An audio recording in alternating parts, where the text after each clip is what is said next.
Between Western psychology, psychiatry, and psychotherapy and the so-called religions of Asia, there is common ground because both are interested in changing states of human consciousness. Whereas institutional Western religion, Christianity, Judaism, and even Islam are relatively less interested in this matter. Western religions are more concerned with behavior, doctrine, and belief than with any transformation of the way in which we are aware of ourselves and of the world. But this matter concerns psychiatry and psychology very much. Only those states of consciousness which are not normal are usually treated in Western psychology as being in some way sick. There are, of course, exceptions to this, and there have increasingly been exceptions. In the work of Jung, and to some extent even of Grodek, of Prinzhorn, of more modern people, Rogers, and Ronald Lang, changing consciousness is often looked upon as a form of therapy. But in general, different states of consciousness from the normal are regarded as a form of sickness. And therefore, official and institutional psychiatry constitutes itself the guardian of sanity and of socially approved experience of reality. And very often it seems to me that reality appears rather much the way the world is seen on a bleak Monday morning in this official doctrine, I might even say dogma, of what reality is. Because after all, we know that our science, such as it is of psychology, is founded in the scientific naturalism of the 19th century. And the metaphysical and mythological assumptions of that science still underlie a great deal of psychological thinking, in behaviorism eminently, but also to a large extent in official psychoanalysis. Indeed, one might say that psychoanalysis is based on Newtonian mechanics and, in fact, could be called psychohydraulics. Not that that analogy is altogether inappropriate, because there are certainly respects in which our psychic life flows and exhibits the dynamics of water. But of course we want to know what kind of water.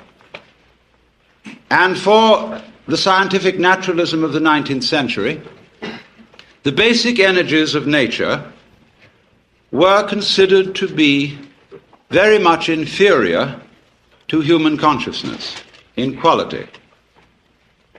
Ernst Haeckel, a biologist of that time, would think of the energy of the universe as blind energy.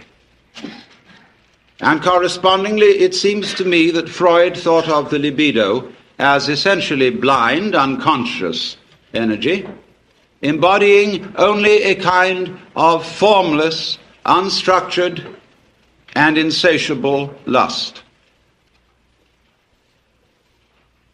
This is a generalization. Some modification in that thinking is, of course, possible.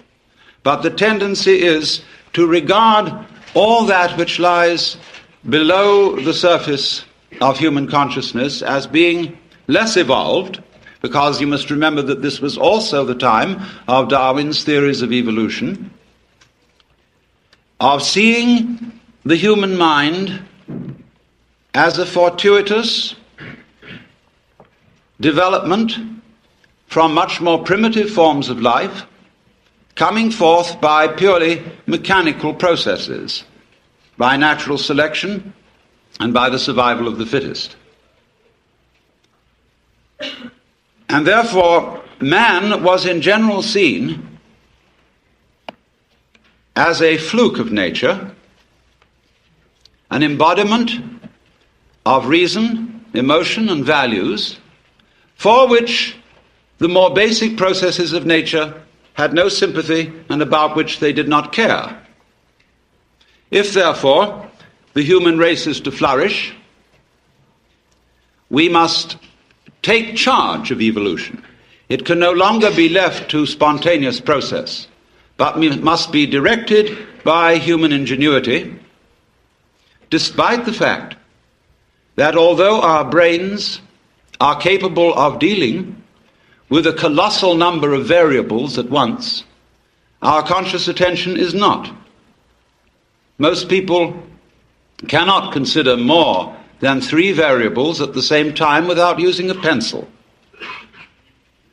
And this shows that in many ways the scanning process of man's conscious attention is very inadequate for dealing with the infinitely many variables, the multidimensional processes of the natural universe. However, a serious attempt has been made, and scientific naturalism issued in a fantastic fight with nature, in this whole notion of the conquest and subordination of nature, which has, as a matter of fact, very ancient, non-scientific and biblical origins, with the idea of man as the head and chief and ruler of nature in the image of God. And the time has now dawned upon us all when our attempts to beat nature into submission are having alarming results, because we see that it's very dangerous to mess around with processes that we don't understand, that have enormous numbers of variables, and we begin to wonder whether we hadn't better let well enough alone. At the same time, although I said that Western psychology had more in common or more common interest with Oriental religion than it does with Western religion, there is a sense in which psychiatry and psychotherapy are becoming the religion of the West.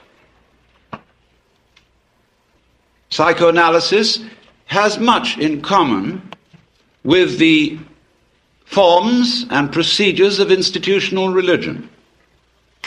There is, for example, apostolic succession,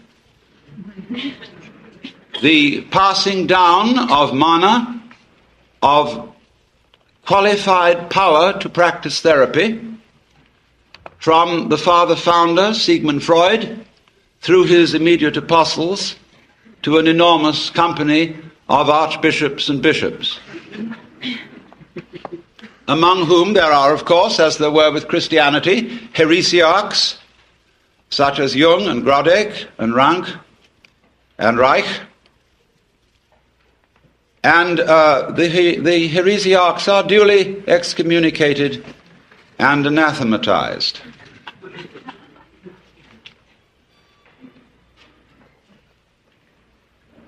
There are rituals, as there are also rituals with religion.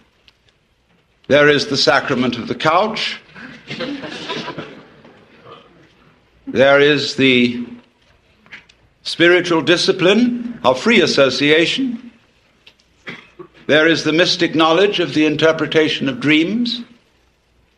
And there are also the 2 great symbolic fetishes, the long one and the round one.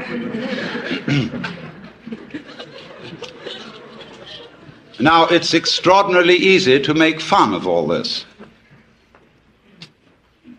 And we must not forget that we owe a tremendous debt to Freud, if for nothing else than pointing out that much of ourselves of which we are aware in terms of the conscious ego is not really ourselves. It is something superficial. However we define its nature, it is superficial.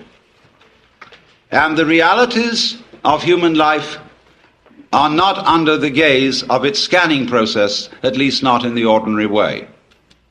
And that was a tremendous revelation. There's no question about that. But one sees troublesome signs when the doctrines and processes of psychiatry, psychoanalysis, and so forth become officialized. And I think Thomas Sass, in his books, The Myth of Mental Illness and The Manufacture of Madness, is pointing out something extremely important to us, which is that, in effect, the psychological official of today is the priest, and that he is beginning to exercise the same sort of controls over human life as were exercised by the church in the Middle Ages.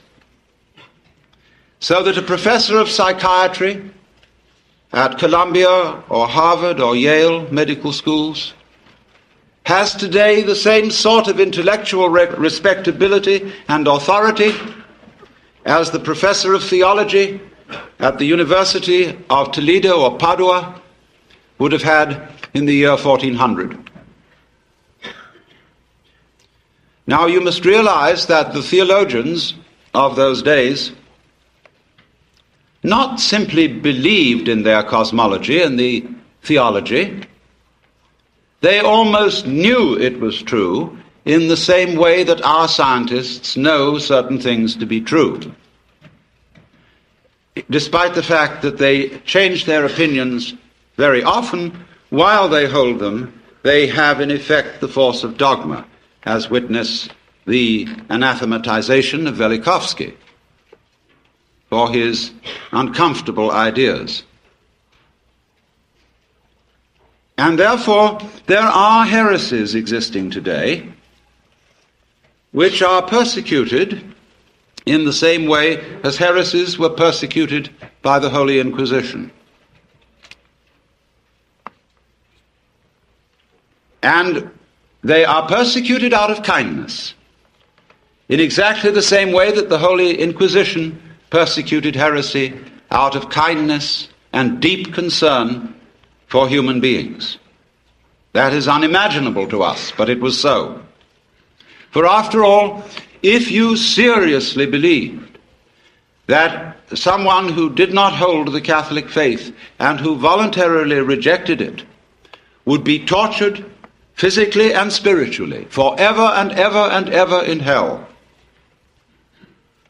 you would resort to almost any means to preserve a fellow human being from such a fate, especially if the complaint or disease of heresy from which he suffered was infectious. You would first of all reason with him. And if he was not responsive to reason, you would resort to abuse and to forceful argument. And if he was not responsive to that, you would give him shock treatment and bang him about. If that didn't work, the thumbscrew and the rack and the Iron Maiden. And if that didn't work, as a last desperate resort, you would burn him at the stake in the pious hope that in the midst of those searing fires he would think better and make a last act of perfect contrition, and so be rescued from everlasting damnation. And you did all this in the spirit of this is going to hurt me more than it's going to hurt you. In the spirit of a surgeon who is very, very sorry indeed that he has to make you undergo this extremely painful operation. But it is in your best interests, and there really is at least a 50-50 chance that you may survive. And so, therefore, in perfectly scientific medical spirit, people may be very arbitrarily and without due process deprived of their civil rights, incarcerated in prisons that are in many cases much worse than prisons for criminals, and generally left to rot, be neglected and ignored, and when bumptious, given shock treatment or put in solitary confinement. For what? Because they have unorthodox and heretical states of consciousness. A lot of these people are not dangerous until provoked into being dangerous by being ignored, by being treated as machines, and in generally defined as non-human. And if you are defined as non-human, there's precious little you can do about it, because everything you say that sounds human will be taken as a kind of utterance of a mechanical man, as imitating humanness out of lunatic cunning. You will be suspicious. Everything you say will be listened to in a different way and with different ears. And you will have one hell of a time talking yourself out of it, because there really are no rules as to what one must do when incarcerated for having unorthodox consciousness. There is no clear road to repentance. And this is found likewise in jails, where people are incarcerated on 1 to 10 year sentences, as in places like Vacaville, California, where when I visited such prisons, young men have come to me in perfect desperation, saying, I don't know what's happened to me, because I want to live like a decent citizen. I know I've done things that are wrong, but I simply don't know what is expected of me here. If I try to do what's expected, they say I'm compliant. And that seems to be some sort of a sickness. Thomas Sass drew attention to this when he quoted a discussion of the types of school children who may very well need therapy. There were overachieving children. There were underachieving children. There were children who exhibited erratic patterns.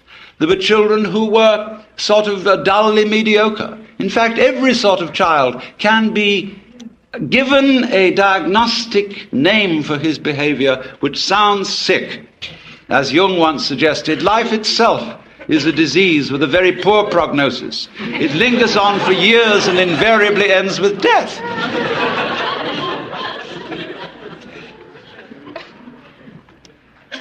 And I submit that in our present knowledge of the human mind, such power in the hands of psychiatrists is amazingly dangerous. For I would suggest that today we know about as much concerning the human mind as we knew about the galaxy in 1300. And that while there are indeed individuals who are certainly able to perform psychotherapy, it is the sheerest arrogance for anybody to say that he is officially qualified to do so. We do not know how it is done, just as we do not know, really, how musical, artistic, and literary genius is done. You cannot really teach it. You can put the tools for doing these things into people's hands, and you can show them how to use the tools. But whether they will use those tools with genius is quite unpredictable. And this is above all true of the art of psychotherapy. We don't know how it's done. We've got some vague ideas. There probably are some people who, by reason of their mental derangement, are probably not qualified to perform it, because they are maybe out just to make other people into messes. But to say that there are certain standards and certain examinations that can be passed and certificates that could be issued, which do indeed qualify people for this work, is, I think, pernicious nonsense. And is used, of course, out of economic self-interest when those who consider themselves official therapists run into competition.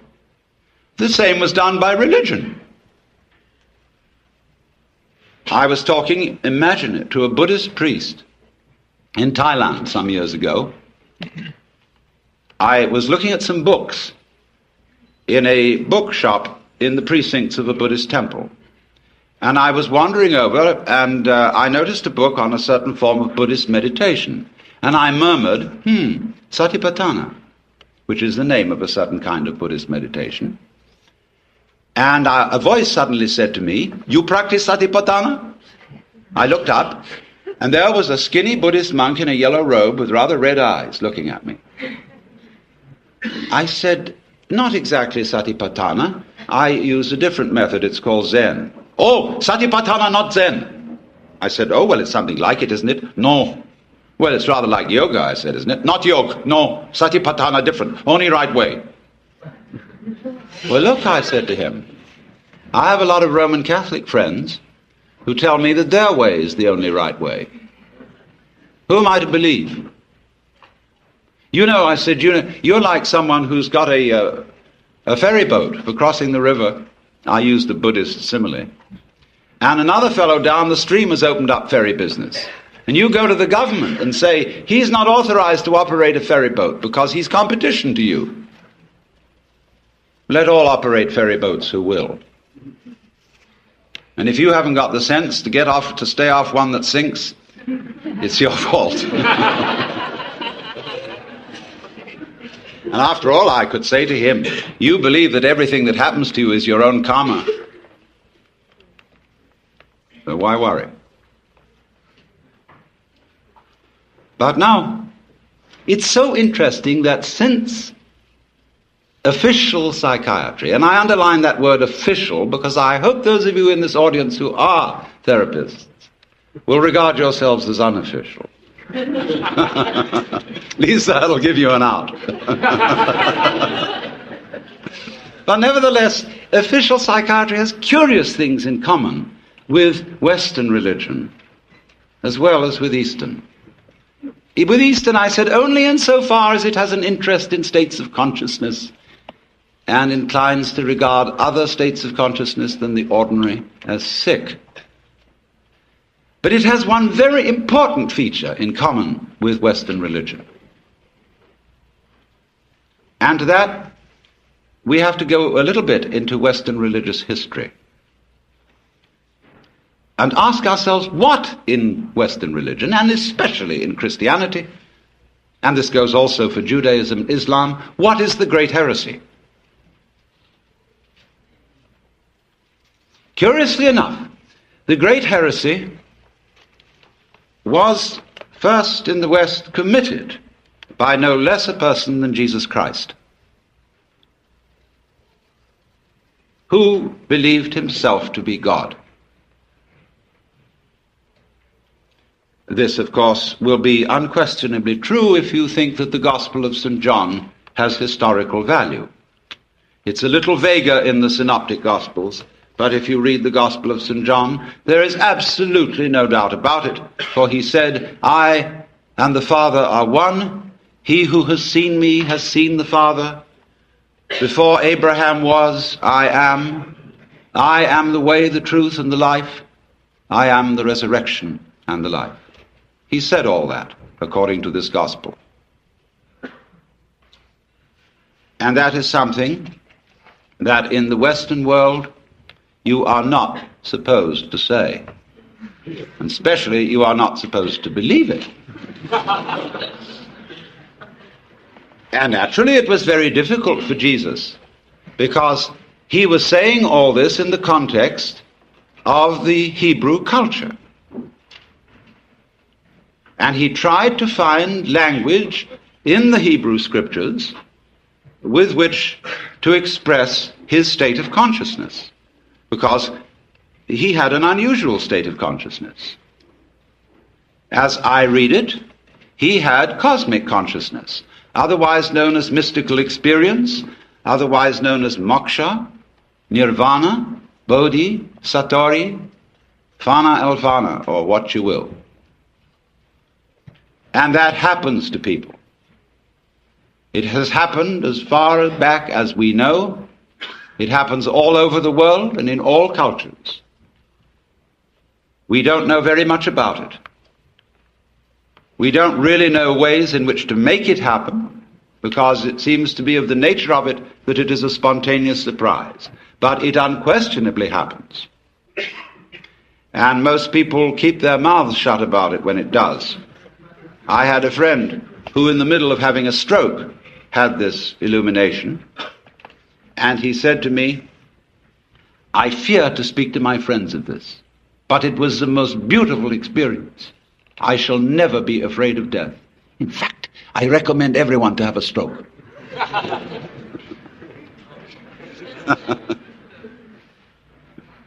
This was my friend Jean Varda, lately deceased Greek painter. But Jesus certainly had this transformation of consciousness. And he was crucified for it. Why? Because he had committed an act of insubordination and treason against the cosmic government. Because if you believe that God is a monarch, an absolute, omniscient, and omnipotent authority, shall we say a sort of cosmic ego, then to claim to be that is to introduce democracy into the kingdom of heaven, to usurp divine authority, and to speak in its name without proper authorization. And they asked Jesus, by what authority do you speak? Of heaven or of men? And he was tricky about answering that one. He said, by what authority did John the Baptist speak? And they were nervous about answering that one. He could have asked, by what authority did Isaiah speak, etc. Or Moses. If you believe that God is a monarch, an absolute, omniscient, and omnipotent authority, shall we say a sort of cosmic ego, then to claim to be that is to introduce democracy into the kingdom of heaven, to usurp divine authority, and to speak in its name without proper authorization. And they asked Jesus, by what authority do you speak? Of heaven or of men? And he was tricky about answering that one. He said, by what authority did John the Baptist speak? And they were nervous about answering that one. He could have asked, by what authority did Isaiah speak, etc. Or Moses. But Moses became official authority. And if you could wangle it that what you said was simply an extension of what Moses said, because Rabbi so-and-so said it, who got it from Rabbi so-and-so, who got it from Rabbi so-and-so, who got it from Rabbi so-and-so, who got it from Moses, then it's okay. Notice this, that to be an authority today in the academic world depends on documentation. It's not enough to say, for I say unto you, you must put in your footnotes. And the more the footnotes, the more the authority, obviously. So, our dissertations tend to be books about books, about books about books, and our libraries multiply by mitosis.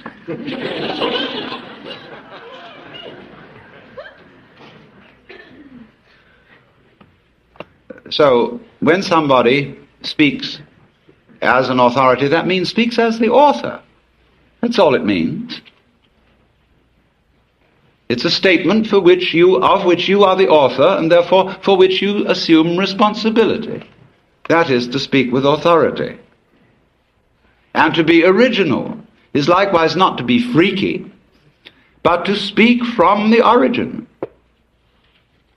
That is what Christians mean when they say to speak in the Spirit, to have your mouth possessed by the Holy Spirit, as they believe the mouth of Jesus was possessed by the Holy Spirit. So the gospel of Jesus, which of course was hushed up from its inception, was that wake up everybody and find out who you are. Asking that, again in the Gospel of St. John, they, pointing to his disciples, may be one, even as you, Father, and I are one. And when he was accused of blasphemy, the Jews took up stones to stone him, you know. And he said, many good works have I shown you from the Father, and from which of these do you stone me? And they said, for a good work we don't stone you, but for blasphemy, because you being a man make yourself God. Now listen to the reply. He said, is it not written in your law, I have said ye are gods? And if that is what the scripture says, it can't be denied. So why do you tell me I blaspheme because I say I am a son of God? No answer. Because I said I am a son of God. It doesn't say that in your King James translation. It says I am the son of God. And you'll see the italicized, and you will think that that is for emphasis if you don't realize that passages in italics in the King James Bible are interpolations by the translators. In Greek, leaving out the definite article is equivalent of having the indefinite article. Weos to theou is a son of God, not oios to theou. So, son of, in Hebrew and in Arabic, means of the nature of. When we call someone a son of a bitch, we mean bitchy. And so if you call someone a son of God, you mean divine. Of the nature of God. As the Nicene Creed subsequently defined it, he is of one substance with the Father. But what happened was that this being blasphemy for the Jews, it became blasphemy for the Christians, for anyone else than Jesus to say it. They said, okay, baby, it was so with you, but there it stops. No more of this business. And as a result of that, Jesus was made irrelevant by pedestalization, by being kicked upstairs. Oh, wow.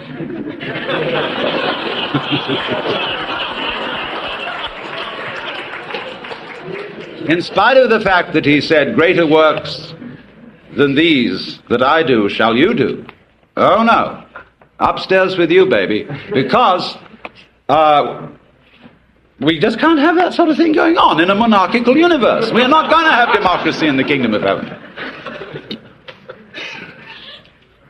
So, this is why the gospel is impossible, because we are supposed to follow the example of Christ, where he says, for example, be not anxious for the morrow. Do not worry about what you shall eat, what you shall drink, and what you shall wear. God will take care of you. Doesn't he take care of the birds? Don't the flowers grow? They're wonderful. They're crazy. They're great. What are you worrying about? I've never heard a sermon preached on that. Never. Because it's totally subversive. The economy would crash.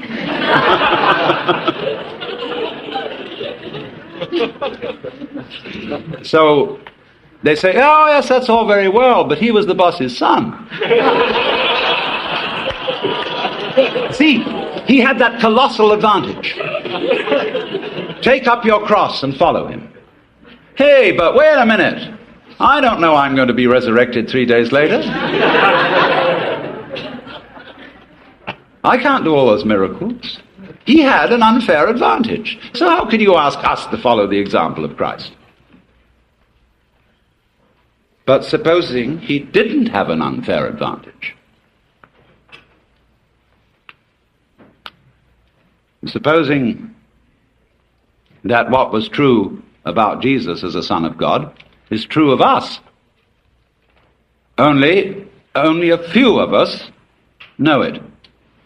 And we are pretty careful to be quiet about it, lest the same thing happen to us as happened to Jesus.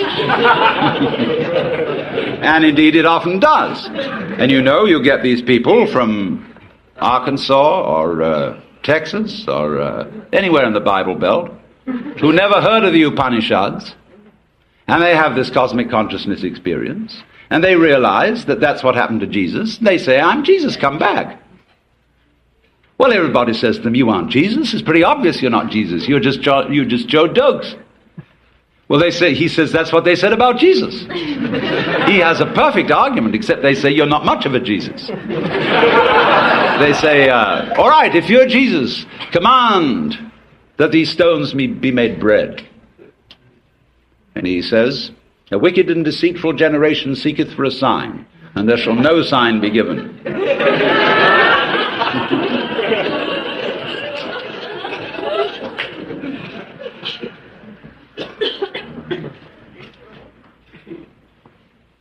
Now, why talk about this?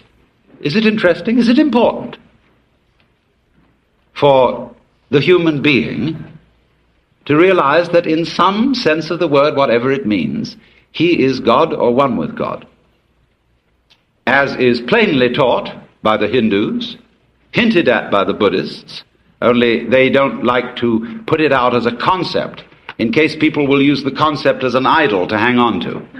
They want you to find out for yourself and not believe in it. And certainly the Taoists understand it, the Sufis understand it, a lot of people understand it. But so what? Well, the importance of it is this, that to know that you are God is another way of saying that you feel completely with this universe. You feel profoundly rooted in it and connected with it. You feel, in other words, that the whole energy which expresses itself in the galaxies is intimate. It is not something to which you are a stranger, but it is that with which you, whatever that is, are intimately bound up. That in your seeing, your hearing, your talking, your thinking, your moving, you express that which it is which moves the sun and other stars. And if you don't know that, if you don't feel that, well, naturally you feel alien, you feel a stranger in the world, and if you feel a stranger, you feel hostile. And therefore, you start to bulldoze things about, to beat it up, and to try and make the world submit to your will, and you become a real troublemaker. So I feel also one reason why you become hostile is that feeling that you were just brought into this place, that your father and mother went up to some monkey business that they probably shouldn't have done, or it was bad rubber goods, and as a result of this, here you are, and you didn't ask to be here. Well, you always feel you can turn around and blame them.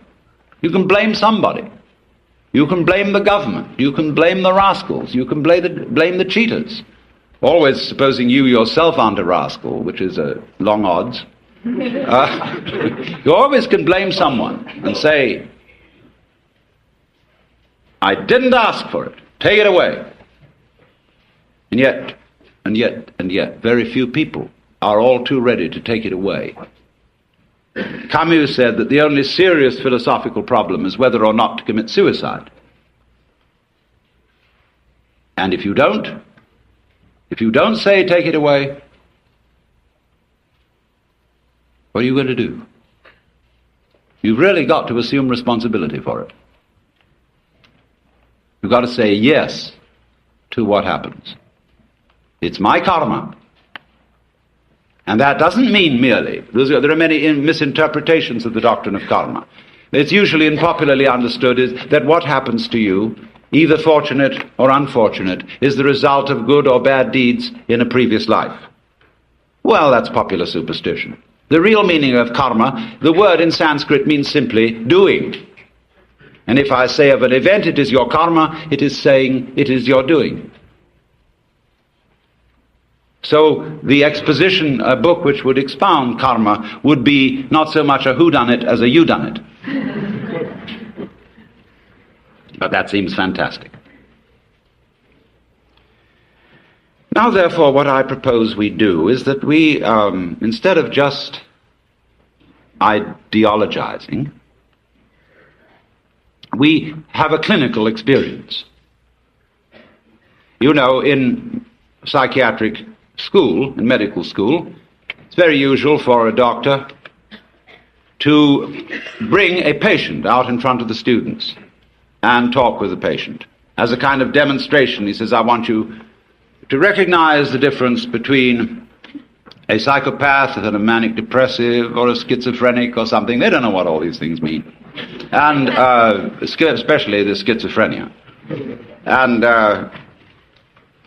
so he has a dialogue with the patient right there.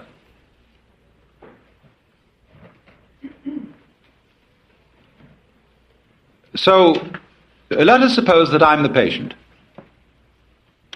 and you are the students and the doctors.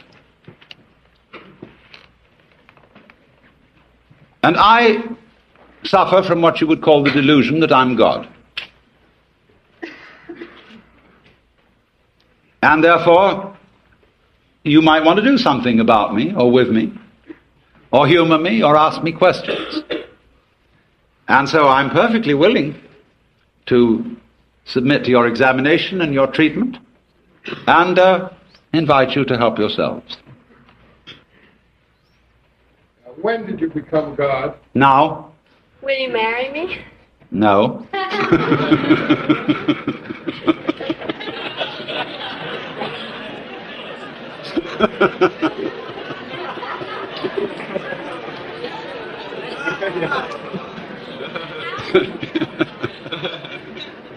Yes. God, do you sleep on your stomach or your back? Sleeping is like politics. One sleeps on the right side, and then when you're tired of that, you sleep on the left. When you're tired of that, you sleep on your back. And when you're tired of that, you sleep on your stomach. And it is thus that the world goes round.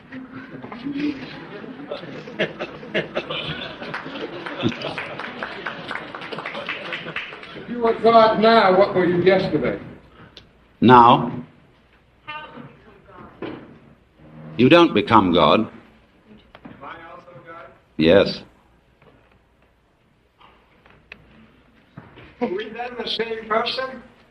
No. What is Remember, 3 persons, but 1 God.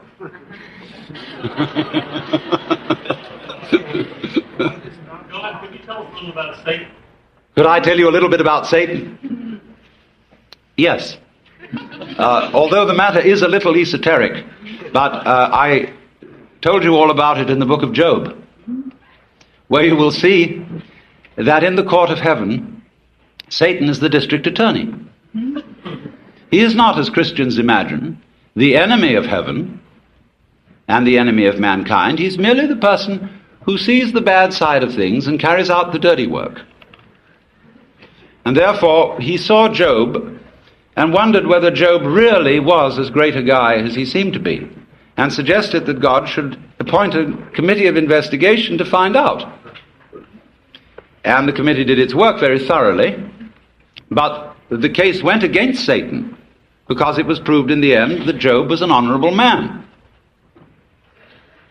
Now you notice that although we pay the salary of the district attorney, whenever there's a great criminal case before the public eye, people begin to take the side of the underdog.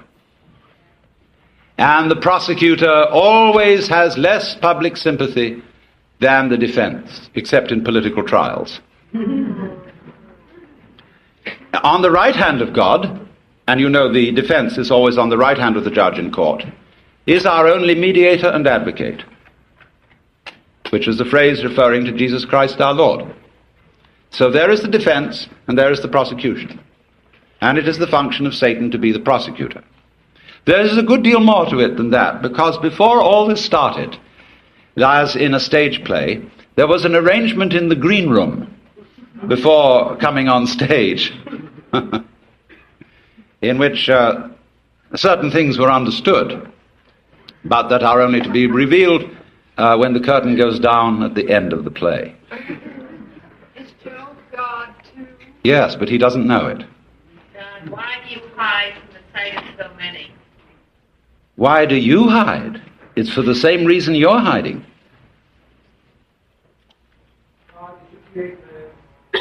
Yes.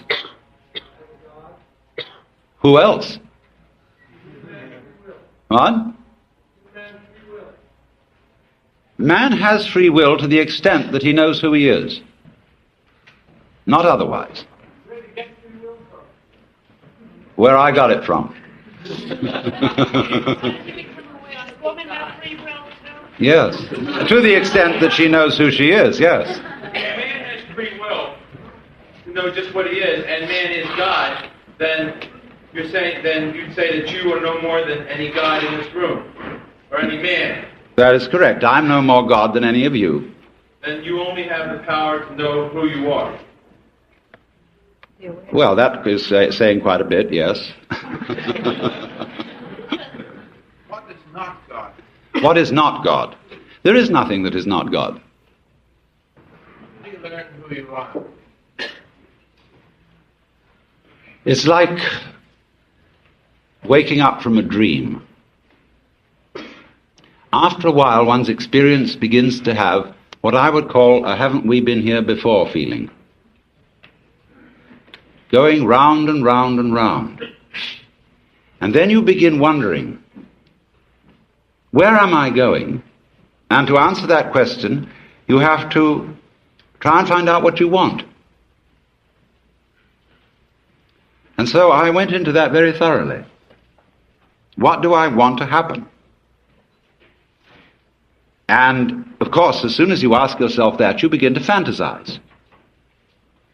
And our amazing technology is, of course, an expression of human desire for power, for what we want to achieve. So I simply set myself to thinking through how far we could go. And so I soon found myself at a great push-button place, where I had a fantastic mechanism with buttons available for every conceivable thing I could wish. So I spent quite a bit of time playing with those. And science fiction wasn't in it. You know, you go going like that, and here is Cleopatra. And so on, you know, and then press this button, symphonic music in a 4-channel sound, 16-channel sound, anything, you know, all possible pleasures are available. And when, you know, you're like everybody's dream of the Sultan in the palace, you suddenly notice there's a button labeled surprise. You push that, and here we are.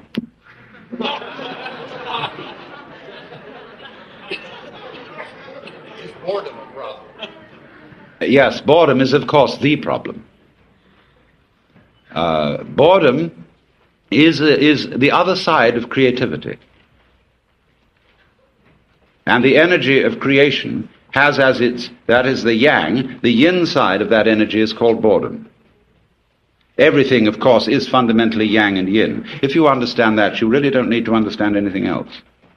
As God, what responsibility do you feel to ameliorate evil in the world?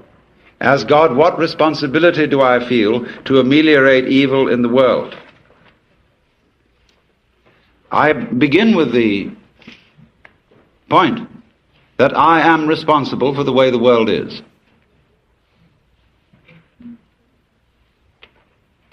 If I couldn't feel that, I'd have to blame somebody else. I'm not willing to do that, because I know that under various changing circumstances it might be appropriate for me to be as big a rascal as rascals have been. Now, as to improving the world is always improving. It may look to some people slow, but it's improving even when it is declining, because the world works in an undulatory process, like a wave. It goes up and it goes down, it goes up and it goes down. And it couldn't go up all the time, because if it did, we wouldn't know that that was up. So it goes down some of the time so that we can know when it goes up, because if we didn't know when it went up, it would be like being in a space where everything was light.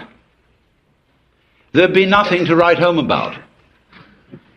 There would be no black marks on the space, and so it would be like a piece of perfectly empty paper. Similarly, to be in a completely black space would also be a kind of unconsciousness with nothing to write home about, as there'd be nothing would make any difference. So therefore, if you're going to have black, you won't know that it's black unless you have some white, and if you're going to have white, you won't know that it's white unless you have some black. Why do you teach us all to love one another? Because if we get to that point, there won't be any of these ups and downs. We'll have to tell you. Correct, but that's not a teaching, it's a koan. A koan. A koan is a Japanese word for a spiritual problem used in Zen Buddhism, such as, what is the sound of one hand?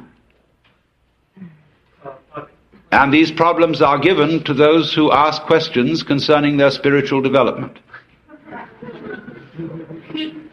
And sometimes, as St. Paul pointed out, commandments are given not in the expectation that they will be obeyed, but in the expectation that they will reveal something to those who hear them.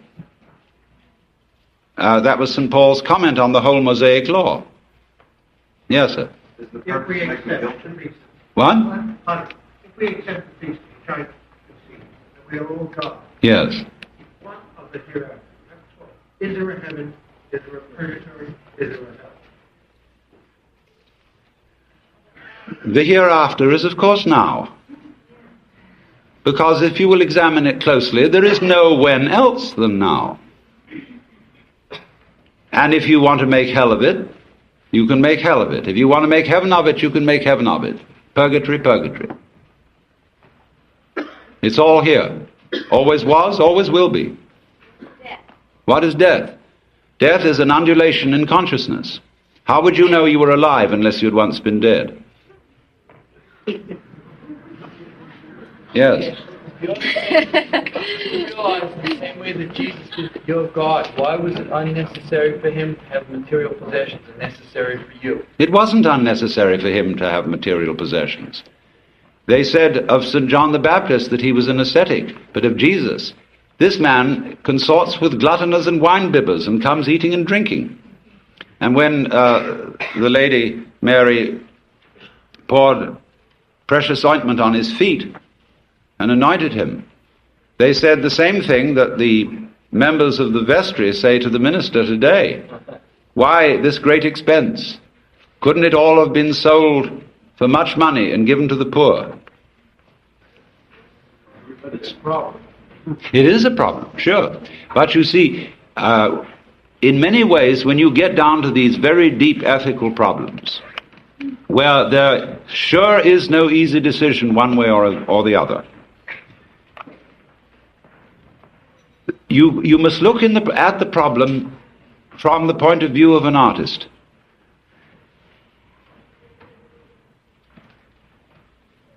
Which way of doing this is in some sense greater?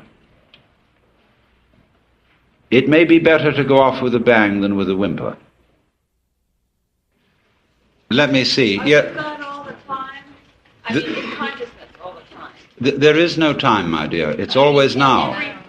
During every event in space-time. At every precise moment in consciousness, are you yes, if you put it God? that way, of course. You are consciously God as an experiencing unit on this plane of... Wait a moment, consciously, not necessarily, because that would spoil the fun. That's what I'm asking. If you press button surprise, you've pressed a button so that you forget who you are. Right, so that you don't always know all the answers to a given problem. Yes, that's perfectly true. This is called, in the Bible, kenosis. In St. Paul's epistle to the Philippians, he says, "Let this mind be in you, which was also in Christ Jesus, who, being in the form of God, thought not equality with God a thing to be grasped, but humbled himself, and made himself of no reputation, and was found in fashion as a man, and became obedient to death." And so you get from this the kenotic theory of creation, held by some of the Greek fathers, that the creation of the universe is the self-emptying or self-forgetting of the Godhead. Yes, I think it's your turn now.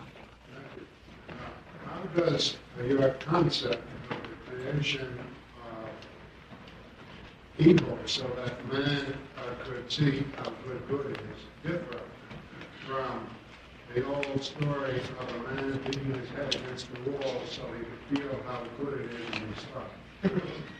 It's really rather like it. Because the universe is fundamentally a system which creeps up on itself and then says, "Boo!" And then it laughs at itself for jumping.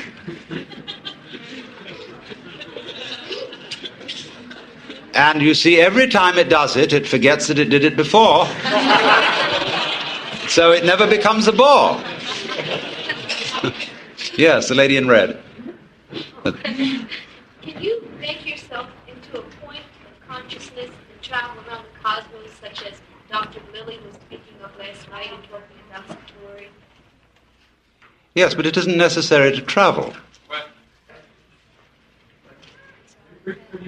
The question is, can I make myself into a point of consciousness and travel around the cosmos and see things from all sorts of places? I say, yes, but it isn't necessary to travel. One is already there.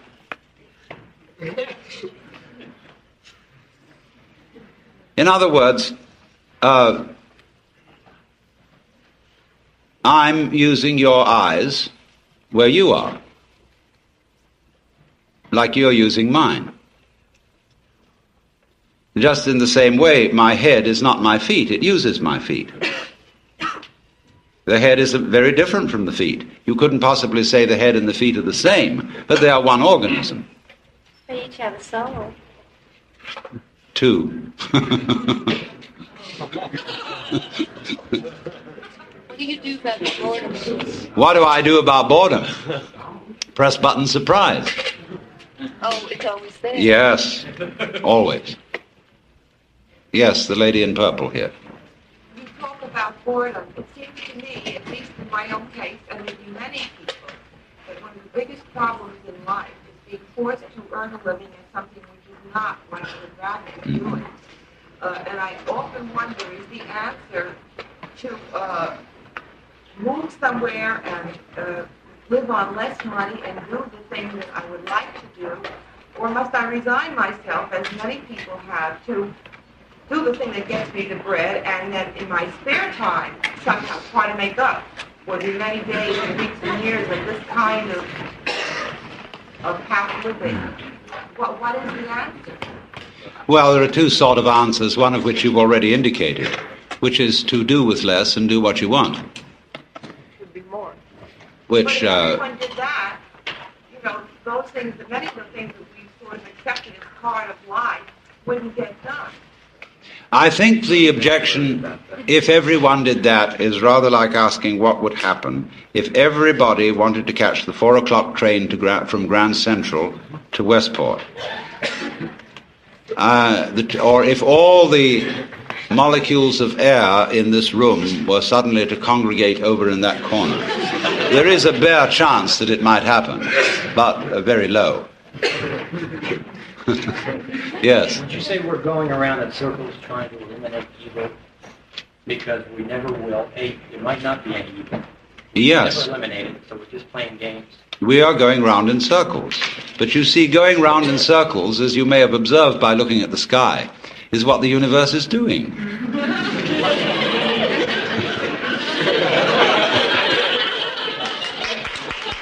You see, before... As long as we recognize we're going around circles, we're all right. Yes. Yes, that's the thing. It's a dance. And when you dance, you don't dance to get somewhere.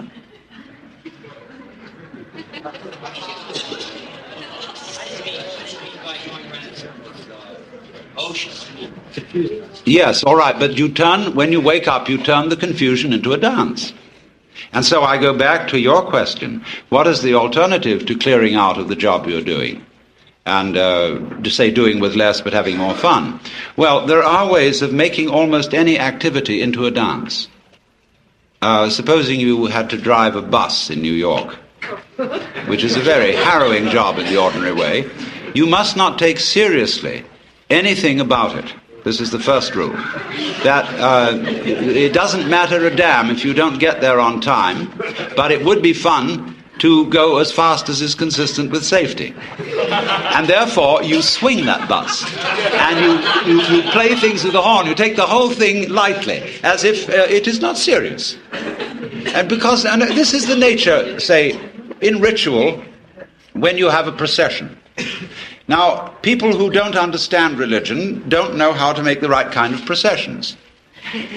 There are those who go a military march, and they don't understand it because their objective is to get there. There are those who dawdle like ducks, and they don't understand because they are trying to be dignified. On the other hand, there are those who walk as if they had already arrived. And this is the way kings walk.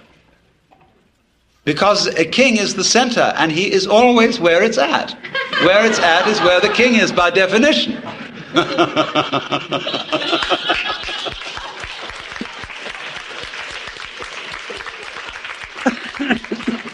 So, if you work in this way, people who are practicing meditation take up monotonous things for fun.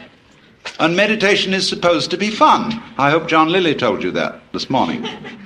Where you say you're going to do Om Mani Padme Hum. Om Mani Padme Hum, Om Mani Padme Hum, Om Mani Padme Hum. You know, you can really have a gas doing that. And so that anything monotonous can be treated in the same way. This is one of the ways of overcoming boredom. Because boredom's the great problem for energy. See, energy is always on the go. Yes, sir. Yes, the gentleman in the white shirt here. Does it bother you to be called mythic sometimes by people who like the idea of your existence? Mythic? No. Mythic is a great word. The question is, does it bother me to be called mythic? No. Myth is very powerful. Myth is fun. Myth is stories told to children. Everybody loves them. Yes, sir. What? Is God omniscient? Well, it depends what you mean by the word. A lot of people think that omniscience is like knowing everything that's in the Encyclopedia Britannica. That's not omniscience, that's intellectual elephantiasis.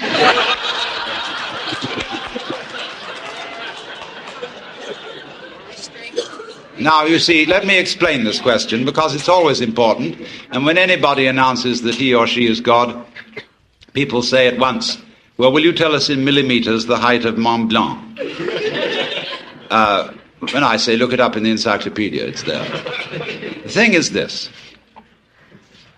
What we ordinarily call knowledge is the translation of life into words. And that is a very cumbersome process, because if we had to translate the process into words every time we took a breath, we'd never get around to it. It takes so long to describe and think through the whole physiology of breath. Therefore, we do it without thinking about it. And I find that I'm shining the stars in just the same way. I mean, if you want it in words, it's going to take us a long time to get through them, because words are strung out in a line. Then I sense that internally we are, and we are all gods. How come as a god, since you have said that we are all gods, and therefore I am God, how come I find such difficulties in recognizing, understanding, or finding peace and tranquility within myself? If you are God, how do you find such difficulty in finding peace and tranquility in yourself? That's because you're looking for it away from the place in which you are. You are seeking it apart from the experience which you have at this moment. And you are regarding that experience and saying, that's pretty lousy, I'd like something better than that. But the trouble with that is that it splits you in two pieces. And once you're split in two pieces, you're lost. Because you've made a difference between the experience you are now having on the one hand and yourself who is having it on the other. And you wish you could get away from that experience. Now, the truth of the matter is you can't, because you are what you experience. It's a myth purely that there is some sort of experiencer who has the experience. You are what you know, because it is not I know something, there is simply a process called the knowing. You could say the knowing, like the world, has two poles, north and south. And so the knowing ball has the knower and the known, but only in that sense. Now, knowing changes. It changes itself. But if you try to stand outside it and change it, it'll be like standing outside your hand and trying to move your hand from outside. And so comes the difficulty. In other words, this would be the difficulty for God in the press button surprise situation, where you think you want something different from what you have, But if you do think that, you've got to ask yourself the question, what it is that you really want. This is the most fundamentally important question. And you will find, if you go into it very, very deeply, that you have it. Now, you may change your mind about it, but you do have what you want. God, if this place caught on fire, I would find myself so scared that I wonder if I would also feel that I was God, and if I am God and scared, what do I do about that? Well, one of the ways of not being bored is to scare yourself. Yes. Don't we all go to the movies just to be scared? We put certain limits on it, indeed, before we go and say this isn't really going to happen. It's only a play or a movie. And therefore, while we see the safe outline of the proscenium arch, back in the back of our minds, as a sort of Hintergedanke, we know it's only a play. I'm talking about when it isn't only a play. How do you know it isn't? If you see, after all, the task of the actor on the stage is to come on so well that the audience thinks it's real, so that he has them crying, so that he has them shaking with fear, so that he has them sitting on the edges of their chairs. Well, that's just one ordinary Joe Doakes actor, but supposing the actor of the play is the real big actor, wow, that play would seem real. And so that's what happens when the house catches on fire. Yes, lady in red. Yes, you're looking behind yourself.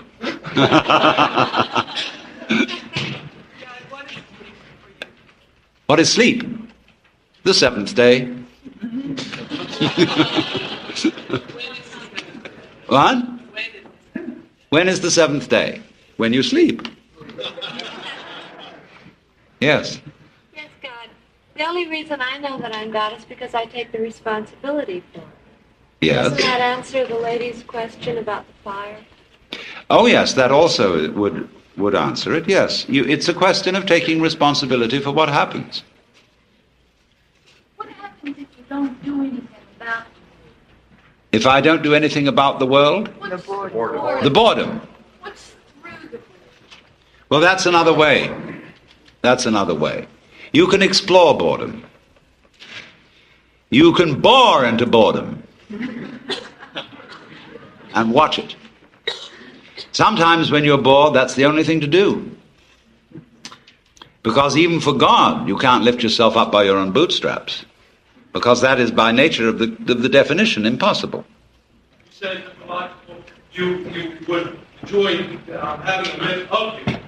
Yes, I think that would be fun. I mean, why else does one go on stage except to make myths? What? Why not? Excuse me, what did you say? What is my motivation for going on the stage? That is like asking, why is there a universe? Well, now, if you listened to George Leonard last night, George Leonard explained how children were befuddled by being taught to ask why about everything. Because you always look away from what you're asking about to its antecedents, and that won't lead you anywhere at all. Why am I here? And I answer that question. Then somebody says, well, why that? And then somebody says, well, why that? Why that? Why that? And you get back and back and back, and eventually you get tired of answering. And so fathers, when their children say, why, Daddy? Why? They say, oh, shut up and eat your lollipop. But what happens, you see, when we trace the causation of things into the past, it all begins to fade out in silence and no answer. Why? Because it didn't begin there. The universe begins now. It didn't begin in the past. And the past trails back from now like the wake of a ship. If everything is God and there is no time except now, what is the role of chance? If everything is God and there is no time except now, what is the role of chance? Chance pairs with order. We'll say randomness, we'll call it, and it pairs with order. And it is part of the nature of order If you know what you mean by order, you know that you mean contrast with randomness. And if you know what you mean by randomness, you know that you mean contrast with order. So if you want to have order, you must have randomness, and vice versa. Yes? Did you have this much charisma before you discovered your true nature? Yes, but it came out in a different way. Yes. I think there's a sort of danger here, though the riddles are funny, and if you had time enough to think each one through, they'd be very profound. There's a certain danger of everything and everyone being God, because if you've really found yourself as God, then you know that certain things that you as God have created that don't personally affect you, you create for a reason, you stay out of them, and you aren't a do-gooder. But if you think you're God, and then you try to go into too much social action and change the evils of this world, you end up hurting yourself and a lot of people, and you're playing God and you're not really being God. Well, I admit to you, my dear, that this is a very, very dangerous conversation. And that I thoroughly agree with, but we didn't come here, did we, to play it safe. All profound ideas and profound questions are dangerous. It is dangerous to go into science, as we all know too well. It is dangerous to go into medicine, dangerous to go into writing, because the pen is often mightier than the sword. And so I don't think we should withdraw from certain things because they're dangerous. But I entirely agree with you that if I were, as it were, in the spirit of God to go about social reform, I would be failing to realize the construction of my own universe, which is that when you interfere with it, you've got to know exactly how you're interfering.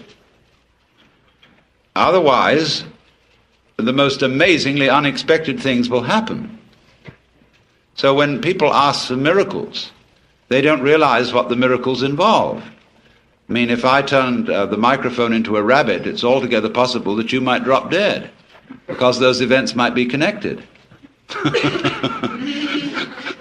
you ever study with Carl Jung? Did I ever study with Carl Jung? I didn't study with him. I knew him, and I read a lot of his writings. Yes. What's the notion of watching yourself, like watching your boredom, or being aware of yourself, imply that there's a separation somewhere? It does in a way, yes. And it depends how you're watching. There is a very interesting thing that comes up in this respect with regard to the Bhagavad Gita and to the Yoga Sutra, where they talk about the witness. There is, as it were, behind our ordinary self with its emotions and involvements, a witness self that does nothing more than perceive what happens. And this is the Atman, or the Purusha, which is not involved. And some of you, no doubt, especially in times of crisis, have suddenly discovered this sort of witness center behind everything that just isn't involved. Most terrible things can be going on, but the witness is impassive. Now, when we go into these states, we've got to be very careful of our descriptive language, because the descriptive language makes the witness seem something apart from what is happening in such a way that if we want to become really sort of skitsy and catatonic about things, we can always be withdrawn and go in and identify ourselves with a solitary and uninvolved witness, who is merely a hangout for the ego, as when the police raid a house in which there are burglars. And the burglars know they'll be caught if they're on the ground floor, so they go up to the first floor. So then the police come up to the first floor, they're up to the second, finally they get to the roof, where the open sky and the infinite.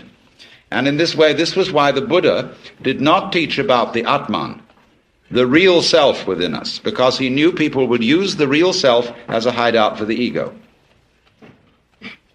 And so, when, say, Krishnamurti tries to explain this, he doesn't talk about the witness. He talks about awareness, and people say to him, but who is aware? What is aware? And he seems a little sticky in his answer here.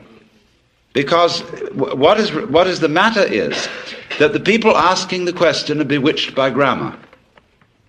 They are using a language in which it is part of the grammatical convention that the verb always have a noun subject.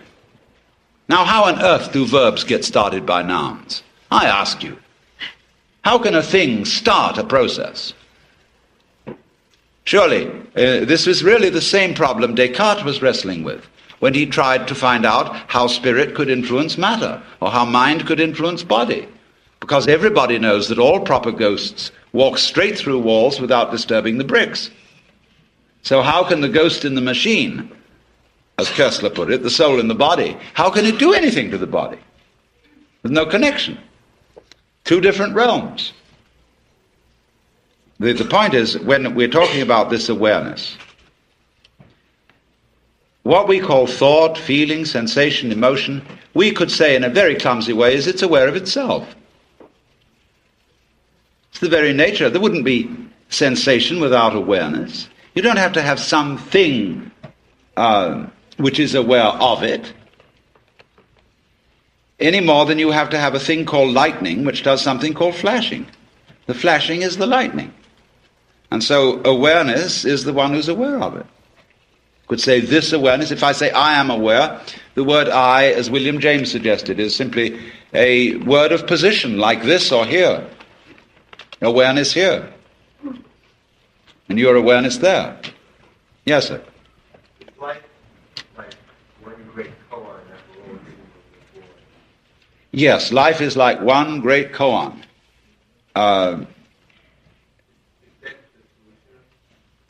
No, death is not the solution. It has no solution. Otherwise, it wouldn't happen. You see, the thing is like this. This is what is hard for Westerners especially to understand. I said, if you understand the yang and the yin, you don't need to ask any further questions. And all you I Ching buffs ought to know this by now.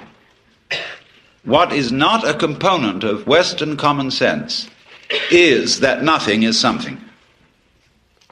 Now that may sound a little contradictory, but I think I can explain it.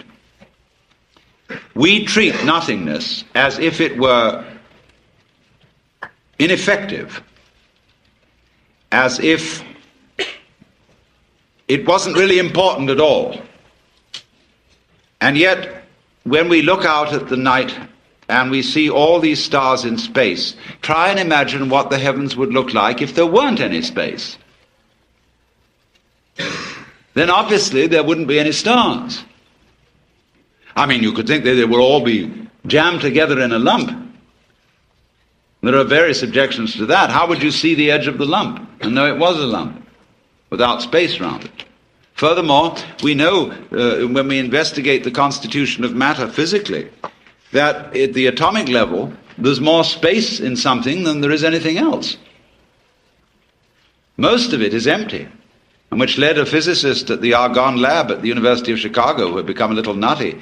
He was so impressed with the emptiness of matter that he went around in the most enormous padded slippers in case he should fall through the floor.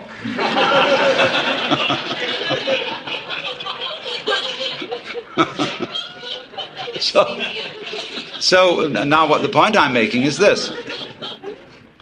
If space is essential to solid, it's perfectly obvious then that nothing is essential to something. If you can't have something without nothing, it means nothing is pretty powerful stuff. Because something comes out of it. Like that. It's a dogma of Western thought expressed in the Latin phrase ex nihilo nihil fit. Out of nothing comes nothing. But that's not so. Out of nothing comes something. Now you would say, well, if something comes out of nothing, there must be some kind of mystery inside nothing. It must have a secret structure of some kind. I mean, there must be sort of electrical goings-on. This is the trouble they have about cosmology. How could this world generate? Could it just be out of free-floating hydrogen? No, it's a much simpler idea than that. It comes out of real, solid nothing.